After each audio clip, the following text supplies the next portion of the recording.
তাহলে উস্কানি দিয়ে হয়েছে নাকি? তার আগে আপনার তাহলে সুপ্রিম কোর্টও তো উস্কানি দিচ্ছে বলতে গেলে, জিয়ে রাখছে কিসের জন্য? মেন ব্যাপার হচ্ছে এসব অনেক কথাই বলবে, ওসব কথাই আমরা কান দিই না, আমাদের কাজ আমরা করে যাব। রাজ্যের মুখ্যমন্ত্রী বলছেন দিল্লিতে গিয়ে আন্দোলন করুন। তো ঠিক আছে, সিএ আন্দোলন তারা দিল্লিতে করেনি কেন? এনআরসি আন্দোলন দিল্লিতে করেনি কেন? আরে দিল্লিতেও তো আমরা আন্দোলন করছি, একদম কাশ্মীর থেকে কন্যাকুমারী সব জায়গায়ই তো আমরা আন্দোলন করছি। এটা কি মেহরাব সিদ্দিকী আন্দোলন করছে নাকি এটা অন্য কোনো সিদ্দিকী হুজুর আন্দোলন করছে? আন্দোলনটা হিন্দু মুসলিম জাতি ধর্ম নির্বিশেষে, খ্রিস্টান আপনার জৈন বৌদ্ধ সবাই মিলে আন্দোলনটা করছে যে বাবা সাহেব আম্বেদকরের সংবিধানে ছেড়ছাড় করা হলো কেন, ভায়োলেট করা হলো কেন?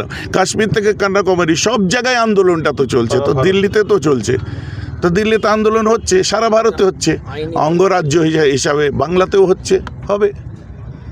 আমরা দেখছি এই আইন যখন নিয়ে দেশ জুড়ে অনেকগুলো বাধা আপনারা আপত্তি করেছেন, তার মধ্যে একটা যে অমুসলিমদের এই বোর্ডে কেন ঢোকানো হবে, যেটা সুপ্রিম কোর্টও কালকে নিষেধ করেছে যে কোনো অমুসলিমকে ঢোকানো যাবে না। অথচ আমরা দেখছি পশ্চিমবঙ্গের নাসিমা বিবি যার ওয়াকফ স্টেটে দেখা যাচ্ছে 2 জন অমুসলিম ঢোকানো হয়েছে।